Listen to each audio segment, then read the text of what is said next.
Jesús y su primer visita de Pascua. En Lucas capítulo 2 encontramos esta narrativa. Entre los judíos, el año duodécimo, en la línea de la demarcación entre la niñez y la adolescencia. Al cumplirse ese año, el niño hebreo era normalmente llamado hijo de la ley y también hijo de Dios. Se le daban oportunidades especiales para instruirse en la religión y se esperaba también, en este caso de Jesucristo, Triana, Podión, bienvenidos, que la paz de Cristo sea con ustedes. Infante Jesús, bienvenidos. Se esperaba que participasen en sus fiestas y ritos sagrados.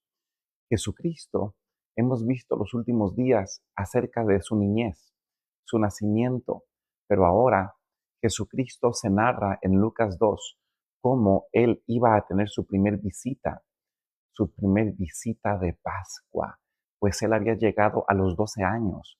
De acuerdo con esta costumbre, Jesús hizo en su niñez una visita de Pascua a Jerusalén, y esto lo encontramos en Lucas 2.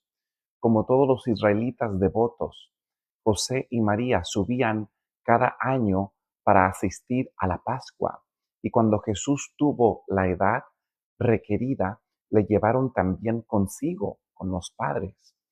Había entonces 3 fiestas anuales: la Pascua, Pentecostés, la fiesta de las cabañas. Ahora, quiero hacer una breve paréntesis, pausa. Todas estas fiestas en el Antiguo Testamento, en las Escrituras, en el Torá, en el Tanaj, Cristo las cumplió. Cristo las obedeció a la luz de la luz y de la ley mosaica. Pero Cristo era la representación misma de este simbolismo. Estamos ahorita narrando cuando Jesucristo tenía 12 años e iba a asistir a su primer fiesta de Pascua. En esas fiestas, los hombres de Israel debían presentarse delante del Señor en Jerusalén. De estas fiestas, la Pascua era la más concurrida. Acudían muchos de todos los países donde se hallaban dispersos los judíos. Y si recordamos, la dispersión era una maldición. Eran judíos que se habían quedado en la diáspora en otros países después de haber sufrido un exilio, tales como Babilonia, Medo-Persia y algunos otros. Entonces, las mujeres y los ancianos iban montados en bueyes o asnos o en los lugares escabrosos del camino. Los hombres fuertes y los jóvenes viajaban a pie. Tal era el caso de Jesucristo. Él viajaba a los 12 años a pie. El tiempo de la Pascua correspondía en el tiempo de Jesús a fines de marzo o principios de abril. Ahora, en el presente, la Pascua quedó clavada en la cruz. Colosenses 2, 14 al 17. Lo que estamos relatando es Jesucristo atendiendo, yendo a su primer Pascua, cómo él iba a impresionar la mente del Sanedrín judío. Todo el país era alegrado por las flores y el canto de los pájaros también. A lo largo del camino, mientras iban en esa peregrinación a la Pascua, había lugares memorables en la historia de Israel. Los padres y madres relataban a sus hijos las maravillas que Dios había hecho en favor de su pueblo en los siglos pasados.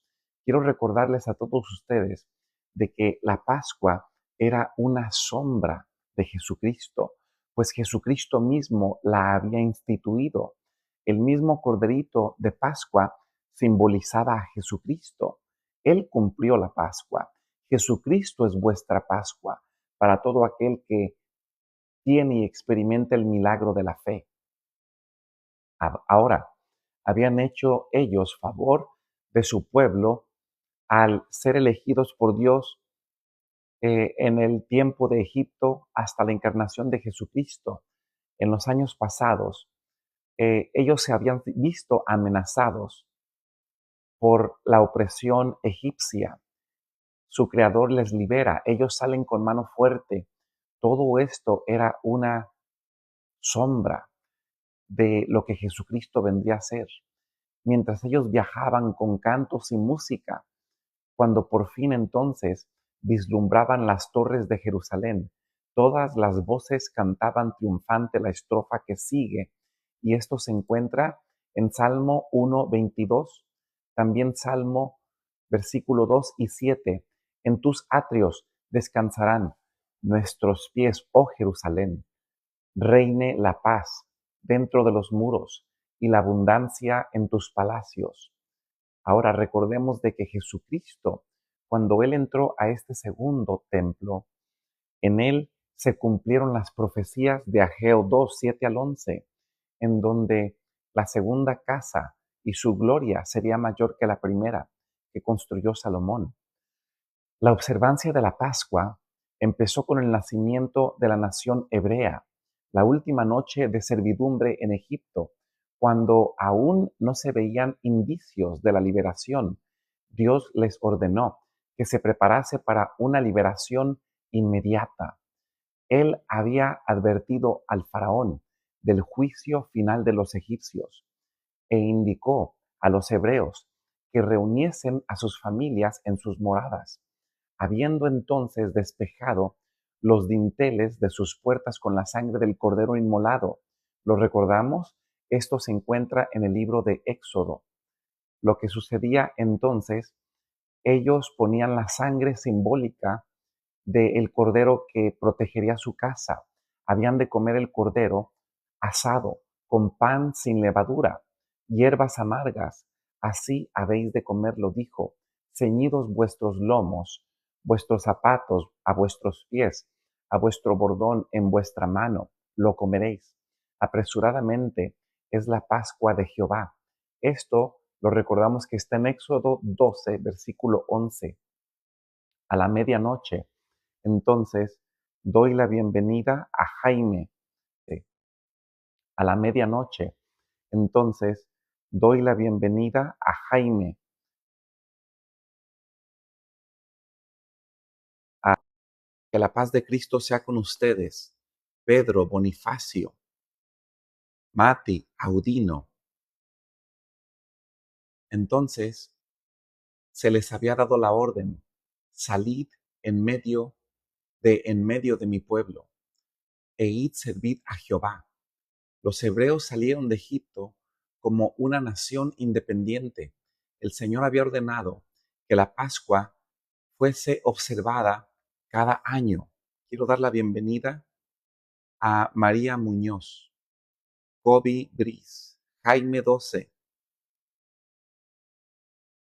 Que Dios le bendiga a usted, mi querido hermano Jaime 12, Tito, mi babe, or my babe, Quirino, Guillén, Tito. Que la paz de Cristo sea con ustedes. Ahora, se les había dicho y se les había recordado cuando os dijeren vuestros hijos, ¿qué rito es este vuestro? Vosotros responderéis, es la víctima de la Pascua de Jehová, el cual pasó las casas de los hijos de Israel en Egipto, cuando hirió a los egipcios, y así de generación en generación había de repetirse la historia de esa maravillosa liberación. Oscar, Tito, Rosa, bienvenidos y la paz de Cristo sea con ustedes. Y deseo que tengan un principio de día bendecido. Seguimos relatando en Lucas 2 la primera visita de Jesucristo a la Pascua. Entonces, la Pascua iba a seguir 7 días de panes ácimos. El segundo día de la fiesta se presentaba una gavilla de cebada delante del Señor como primicia de la mies del año. Todas las ceremonias de la fiesta eran figuradas de la obra de Cristo. La liberación de Israel y el yugo egipcio era una lección objetiva de la redención. Ahora, la Biblia sí dice que Jesucristo vino y redimió a Israel. Redimió a los que le aceptaron, pues no todos le aceptaron. Los que no le aceptaron a Jesucristo como el Mesías no fueron redimidos. Dios no forza a nadie a aceptar su reino. Entonces, Toda esta sombra y simbolismo de la gavilla presentada en las primicias de la Pascua era una sombra de Jesucristo. Quedó clavada simbólicamente en el madero, Colosenses 2, 14 al 17. Todas esas ceremonias de la fiesta eran figuradas en la obra de Cristo. La liberación de Israel y el yugo egipcio era una lección objetiva de la redención. Ahora, vuestra Pascua es Cristo. Humberto, Marta, Norma, Gilbert, José Aponte, que la paz de Cristo sea con ustedes y bienvenidos. Entonces, todas esas ceremonias eran figura. Cristo es el cuerpo. Estaban destinadas a rememorar el cordero inmolado, el pan sin levadura. Las gavillas de las primicias representan al Salvador. Quiero saludar a Elizabeth, a José de la Cruz, María, José Ponti. Bienvenidos y la paz de Cristo sea con ustedes.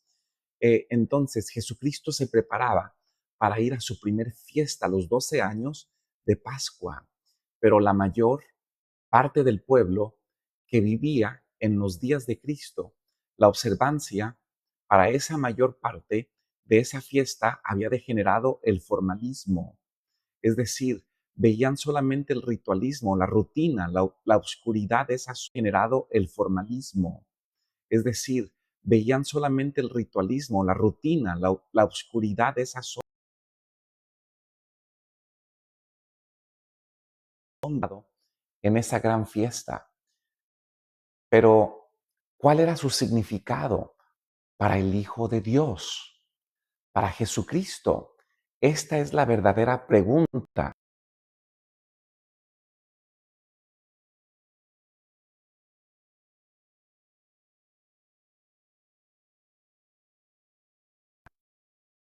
Esta, Jaime José Aponte, es la verdadera pregunta.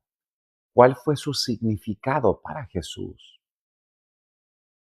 Para Jesucristo, Él podía ver todo lo que esta fiesta significaba. Él podía ver todo lo que esta fiesta significaba.